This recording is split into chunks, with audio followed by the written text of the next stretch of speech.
A publicidade vem passando por uma revolução, que é impulsionada pelo marketing de influência e pela personalização das experiências.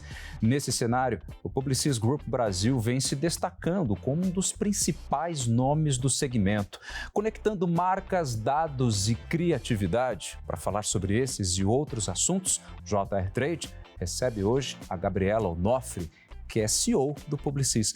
Gabriela, seja muito bem-vinda ao nosso programa. Um prazer estar aqui com você. Antes do nosso bate-papo, vale lembrar que você pode assistir ao JR Trade nas plataformas digitais da Record, também na Record News e tem ainda em versão podcast no tocador da sua preferência.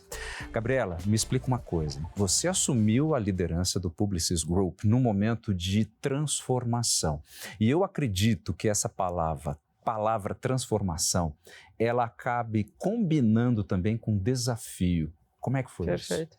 Eu estou no grupo aqui no Brasil há 1 ano e meio, mas o grupo já está liderando essa transformação do mercado há quase uma década. Essa transformação começou com a disrupção das mídias, a gente está tem mais opções para o consumidor, mais fragmentação, e o grupo começou principalmente pela tecnologia.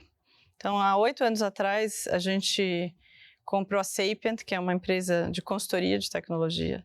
Depois a Epsilon, que é a maior empresa de dados sobre marketing. Eu vim aqui com a missão de fazer do grupo no Brasil o que a gente já estava fazendo fora. Acho que isso no passado, quando a gente começou, teve um pouco de ceticismo sobre esse caminho, mas os resultados estão provando que era um caminho correto.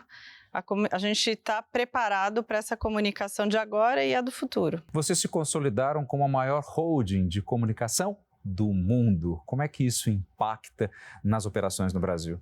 Acho que isso tudo é resultado da gente estar sempre um passo à frente. E eu acho que a nossa transformação permitiu que a gente estivesse preparado agora para a transformação dos clientes.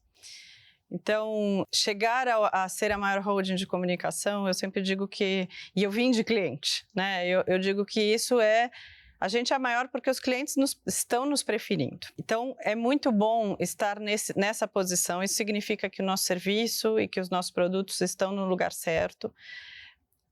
Ser uma subsidiária dentro de um grupo, desse grupo que tem esse tamanho e essa potência, também é muito bom, porque a gente consegue...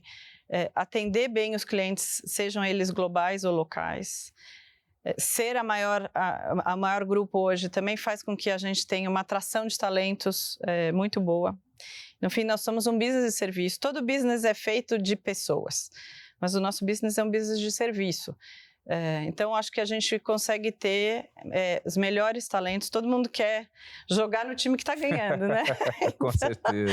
Então, acho que a gente está numa situação muito privilegiada, mas eu costumo dizer, e acho que é a mesma filosofia do grupo, é que a gente hoje está em primeiro, não é sobre a posição que a gente está, mas sim pela trajetória, pela transformação que a gente fez e por tudo que ainda está por vir. A gente não vai se cansar, né? Eu acho que o grupo tem essa filosofia de estar um passo à frente, de ser um grupo empreendedor, porque a comunicação vai continuar sendo disruptada. Agora a gente está vendo inteligência artificial e a gente de novo está dizendo, ok, se inteligência artificial precisamos estar com ela no nosso dia a dia, mas também a criatividade ganha um peso ainda maior, porque é sobre a criatividade humana Exato. Que vai fazer a diferença, né? Então, acho que os resultados também do Brasil têm sido muito positivos. Dentro de toda essa movimentação, vocês adquiriram recentemente o grupo BR Media. E como é que isso impacta e melhora ainda a integração com o Brasil, com a América Latina? Então, acho que uma das coisas que está acontecendo dentro dessa fragmentação toda é também os influenciadores, né? Você tem que fazer parte de qualquer plano de comunicação de qualquer marca. A gente começou com a BR Media como um grande parceiro de negócio. E por que a gente colocou eles para dentro como parceiro? Porque era importante para as marcas usarem o influenciador como parte integral desse plano e que ele começasse desde a estratégia. Então, eu costumo dizer que a gente começou com um namoro, eles eram nossos parceiros E eu acho que teve muita sinergia de estratégia, de cultura, que culminou com essa aquisição, porque o BR Media é o maior grupo de influência da América Latina. A gente entendeu que eles tinham também um tech stack muito bom, que era fácil de replicar, capacidade de expansão para a América Latina. Uhum. Então, a aquisição foi, né, um passo seguinte a esse começo de parceria, com muito sucesso, e eu sempre digo, o sucesso quem determina não somos nós, é o resultado que a gente entrega para os clientes. Então, fez todo sentido, estamos super satisfeitos com a aquisição, e tenho certeza que vem muito mais pela frente. A gente percebe que o marketing de influência acabou se tornando uma peça, um elemento central das campanhas. Por tudo que você acabou de dizer agora, eu fico ainda mais convicto disso. Não dá mais para pensar numa estratégia minimamente eficiente, ou o marketing de influência potencializa ainda mais uma estratégia que por si só já pode ser eficiente? Exato, acho que é uma combinação, sim, né? É um potencializador. As pessoas confiam em pessoas diferentes, e eu acho que com essa pulverização a gente consegue hoje dizer: se eu gosto de jogar beach tênis, então eu sigo tal pessoa, né? Se eu gosto de cozinhar, eu tenho tais pessoas que me influenciam. Então a gente consegue, dentro desse mar de possibilidades, ser muito específico. Eu acho que o outro grande benefício é começar a pensar a estratégia da marca e colocar influência desde o começo, porque eu acho que também é uma matéria que vem evoluindo. Acho que no começo disso, a gente usava sempre o influenciador como um pensamento final. A campanha está pronta, vamos ver quem são os influenciadores. Correto. E cada vez mais, porque o influenciador é uma mistura de conteúdo e mídia. Certo. Então, cada vez mais ele precisa estar no cerne da estratégia. Quando a gente está começando a entender qual é o problema que a gente tem que resolver para essa marca, como é que a gente entende o consumidor, que dados a gente tem, que insights, a estratégia de influencer tem que estar dentro de toda, né? Tem que estar dentro do todo. Então, quanto antes a gente começa, melhor é o resultado final. Então, acho que o fato da gente ter isso dentro de casa também permite com que a gente entregue campanhas mais redondas e mais efetivas. Qual seria praticamente o balizador fundamental para um influencer? Naturalmente as pessoas se identificam com aquelas que têm uma facilidade de comunicação, que têm uma permeabilidade sobre diversos temas, mas atrelado a isso também tem o fator credibilidade. Enfim, eu não estou pedindo receita de um bom influenciador, mas como é que vocês, na verdade, identificam que aqui tem? Eu acho que o bom influenciador, ele é especialista em algum assunto. Então, ele é uma referência. E ele é uma referência e ele sabe falar no formato das plataformas que hoje estão aí, né? Por ele ser referência, por ele entender do assunto, ele tem seguidores e engajamento. Então, a gente entende muito, acho que essas são não é apenas o número de seguidores, acho que a gente pensa muito assim, quantos seguidores aquele influenciador tem. Muitas vezes a gente tem visto também, né, a gente tem muitos nomes conhecidos que são influenciadores, mas o que a gente chama de micro e nano influenciadores. Às vezes eu sou especialista em restaurantes. Eu posso ser, né, eu posso não ser um nome conhecido, mas eu sou um nome conhecido entre as pessoas que buscam dicas de gastronomia, onde comer em São Paulo. E aí isso se traduz num engajamento alto. Então, né, eu vou sempre seguir aquele influenciador porque eu acredito no que ele fala de uma maneira isenta.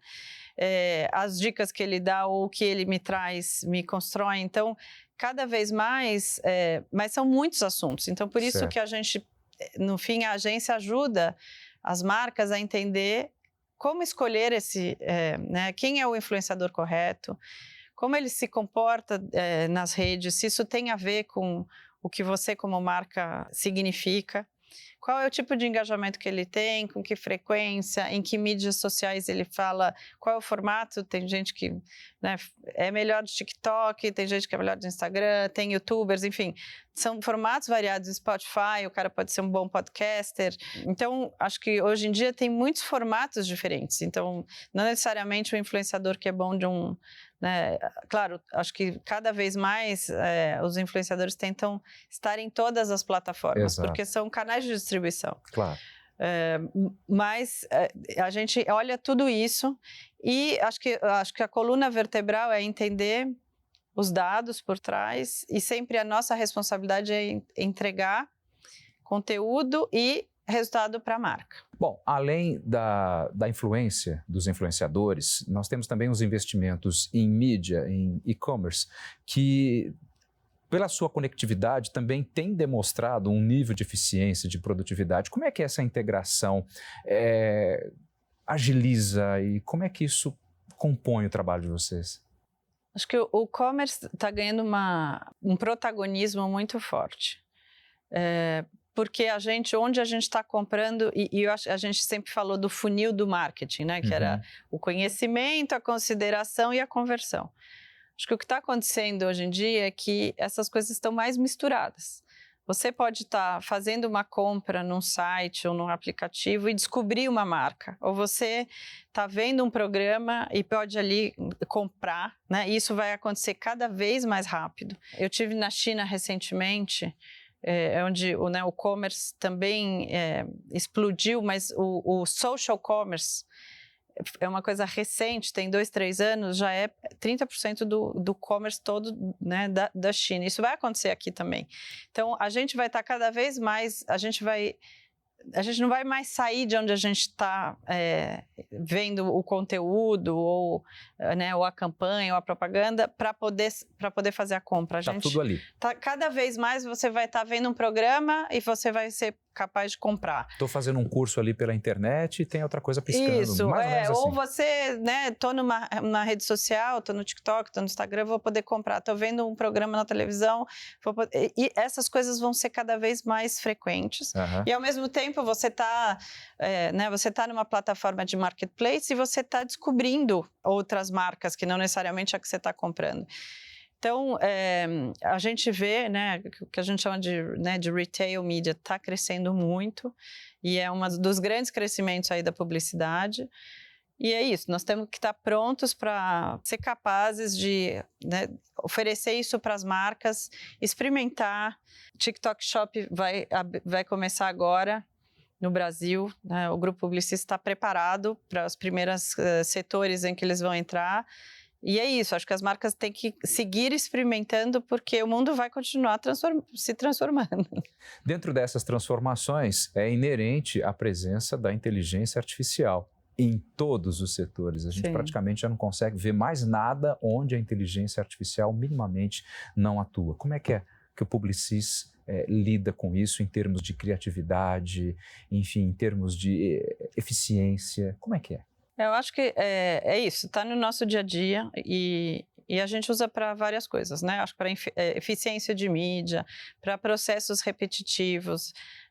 Agentes autônomos é uma realidade do mundo de hoje, que bom, porque as pessoas podem fazer o trabalho que é estratégico, que só as pessoas podem fazer. Do ponto de vista de criatividade também, a inteligência artificial é uma nova ferramenta para ajudar a gente a testar, pivotar, prototipar ideias. Então, eu diria que é uma ferramenta de trabalho. Há uns anos atrás a gente teve a internet e a gente foi se acostumando e hoje ela faz parte da nossa vida. A inteligência artificial também é isso. E ela já estava, né? Quando a gente comprava, que a gente não chamava assim, mas se a gente entrava num site para comprar uma coisa e aí já vinha uma recomendação de acordo com o que você já navegou, isso era inteligência artificial. É que a gente não denominava assim. Exato. E acho que agora a gente tem muito mais ferramentas para o dia a dia, ela está muito mais democratizada. Então, dentro do Grupo Publicis, 7 anos atrás nós criamos o nosso, a Marcel, que é a nossa grande conexão entre todos os funcionários, nós somos mais de 100 mil. E foi através de inteligência artificial, e é através de inteligência artificial que eu consigo entender, eu preciso trabalhar numa marca de luxo. Eu entro ali e falo, quem trabalha com isso? Isso rapidamente eu consigo entender o que tem ali, consigo falar com essa pessoa e eu não saio mais do zero, né? Eu já saio do conhecimento de alguém mais. Então, ela possibilitou que a gente tivesse muito mais conexão e usasse isso a favor do negócio. Acho que a outra coisa que a gente vê muito é como auxiliar em novas maneiras de fazer a mesma coisa. Então, assim, todos nós precisamos saber usar a inteligência artificial, as ferramentas que estão a nosso favor. Não podemos ter medo disso. Eu acho que isso também ajuda no nosso mercado, que é o mercado criativo. As pessoas estão com medo, mas será que vai substituir os criativos? Não, pelo contrário. Porque é a diferenciação e são os insights humanos e as ideias que vão fazer com que as marcas sejam relevantes e diferentes. Porque o resto a gente vai fazer com inteligência artificial. Agora, vocês são uma grande referência quando se diz, entre outras tantas coisas, em criatividade, dados, mídia. Como integrar isso tudo como se fosse uma espécie de tripé, de alicerce, para que o trabalho de vocês flua ainda com mais naturalidade, com mais leveza e eficiência? Eu acho que a grande proposta de valor do grupo realmente é isso, é a gente conseguir entregar o que a gente chama, né, do end-to-end. Essa cadeia de valor em que o dado é a coluna vertebral. Então, hoje, a gente consegue servir várias coisas de comunicação para as marcas, porque a gente consegue entender, eu sei que você é você sem saber seu nome, né? Sei seus hábitos e eu consigo fazer uma mídia eficiente e personalizada. A parte de produção criativa está cada vez mais conectada também. No passado, a produção estava muito conectada com a criação. A gente fazia um filme para a TV, uma propaganda, fazia um bom craft. Hoje em dia, não. Quando eu estou criando uma história, eu já estou pensando... isso tem que se desdobrar em 10 mil formatos diferentes. Então, quando eu estou fazendo quando eu estou abrindo a câmera, eu já estou pensando como é que ele vai ser servido para pessoas diferentes, porque o que você vai ver é diferente do que eu vou ver. E o uso de tecnologia, né, e a gente estava falando de inteligência artificial, vai ajudar a gente cada vez mais. Eu vou ter aquele material, hoje eu consigo decupá-lo de uma maneira que, conforme você usa e você consome, a inteligência vai montar automaticamente de outro jeito. Eu digo que hoje a gente é uma indústria que é baseada em tecnologia e a criatividade... ela tem o papel que ela sempre teve, né? O Marcel, que é o nosso fundador, sempre fala, a criatividade não muda, o que vai mudar é todo o resto. Porque a criatividade é solucionar os problemas que existiam de uma maneira nova. E ela vai ser pela história, pelo formato, mas isso só o humano pode fazer. Então, acho que hoje a gente consegue fazer essa entrega da criatividade em escala, personalizada, sem perder o que a criatividade traz, que é a diferenciação. A gente compra muito pela emoção, então acho que isso continua, isso não vai mudar nunca. Vou pegar então, já embalo nesse assunto, para a gente ver, para que você falasse de algumas campanhas que você já tem assim como referência da Publicis, para a gente conhecer um pouquinho mais em detalhe. Olha, são muitas, né? Então, acho que primeiro, para as pessoas entenderem, a Publicis tem 5 grandes agências aqui no Brasil, né? Então, a Talent e a DPZ, que são agências icônicas brasileiras, a Léo, a Publicis, né, que tem a mesma marca da marca mãe, e a Lepub, que também é uma marca internacional, que tem no Brasil um ano e pouco. Então, é difícil dizer, porque né, nós estamos produzindo coisas e ideias.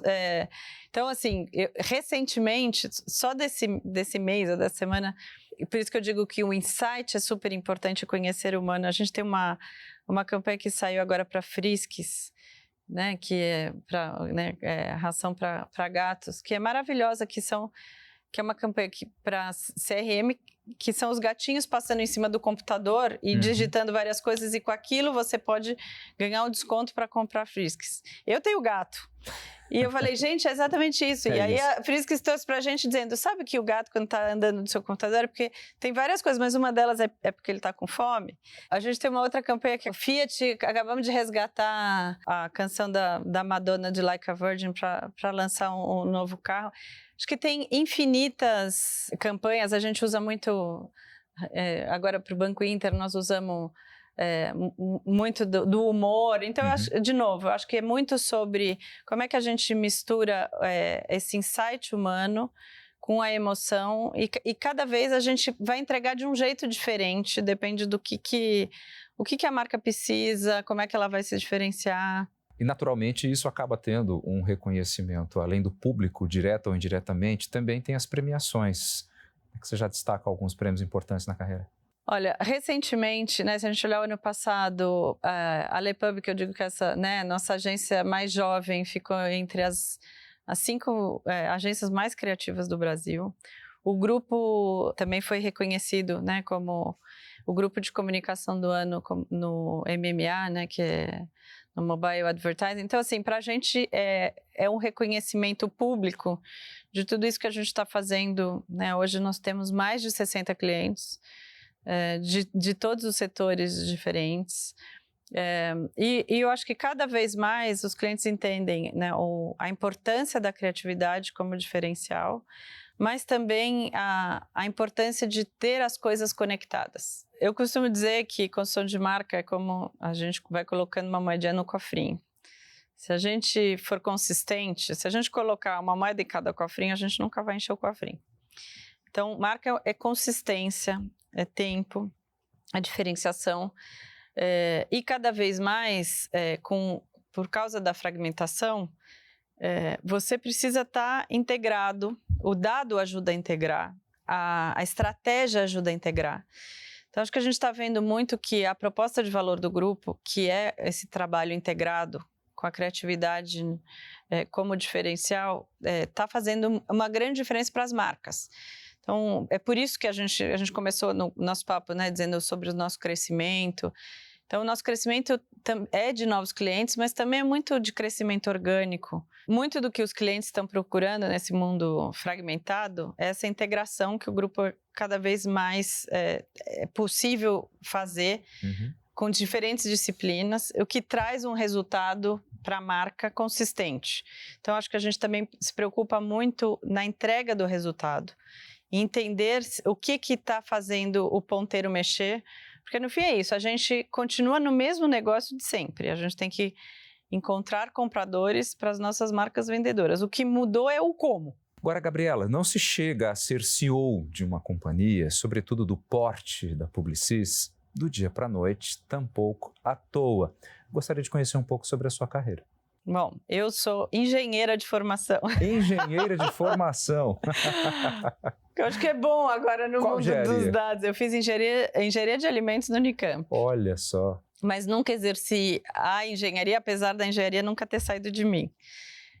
Eu comecei em marketing porque eu fiz um estágio na Sadia, que era mais, né, perto do que eu tinha estudado, e gostei, falei, é aqui que eu quero ficar, mas decidi começar minha carreira na P&G, porque era uma grande escola de marketing, uma grande escola de negócio, onde eu fiquei quase 18 anos, gerenciei muitas marcas, países diferentes, e foi uma grande escola de gestão também.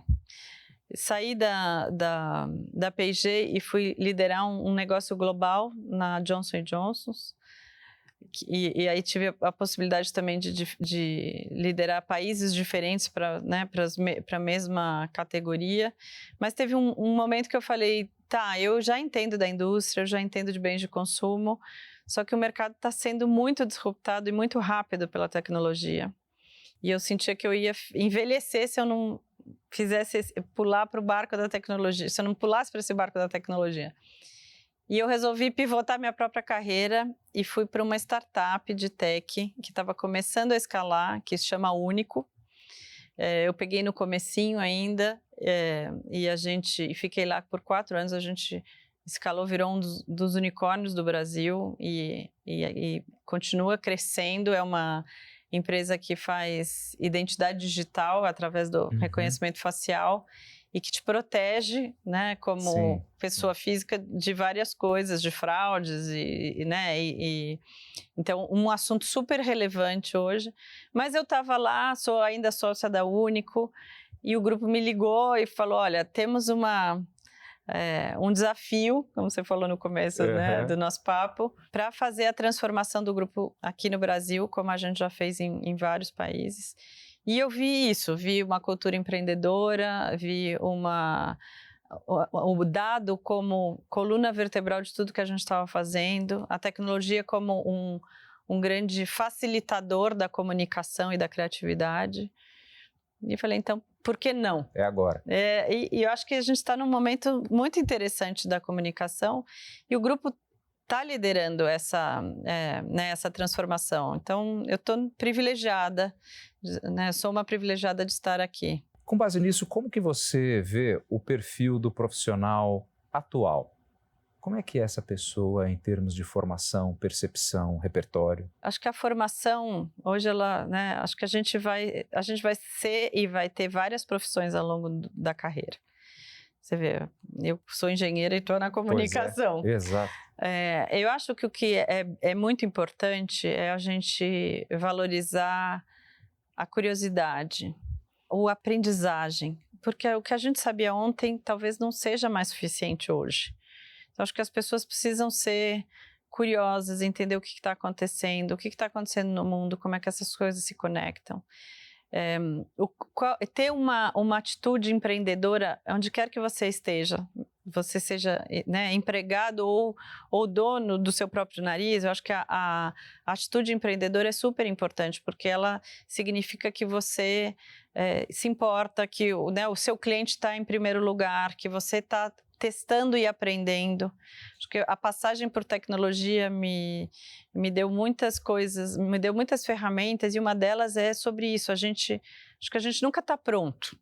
A gente vai fazendo as coisas, vai aprendendo, vai reaprendendo, e com o cliente no centro. Então, quando a gente coloca o cliente no centro e aprende com ele, aí é que a gente vai melhorando. Então, acho que não tem as carreiras não são lineares. Exato. Tão pouco estáticas, né? Tão pouco estáticas. Então, e a gente vê isso, né? Talvez na geração até antes da minha, né? Você tinha que... O sucesso era você ficar no mesmo lugar para o resto da vida.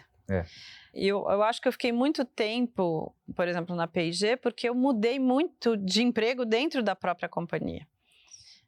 Você empreendeu bastante. Eu empreendi, eu fui uma intraempreendedora. Então, eu digo que os inquietos, talvez essa seja uma palavra, né? Vão ter sempre um espaço, né? Uma sobrevida maior. Acho que a gente faz a nossa jornada.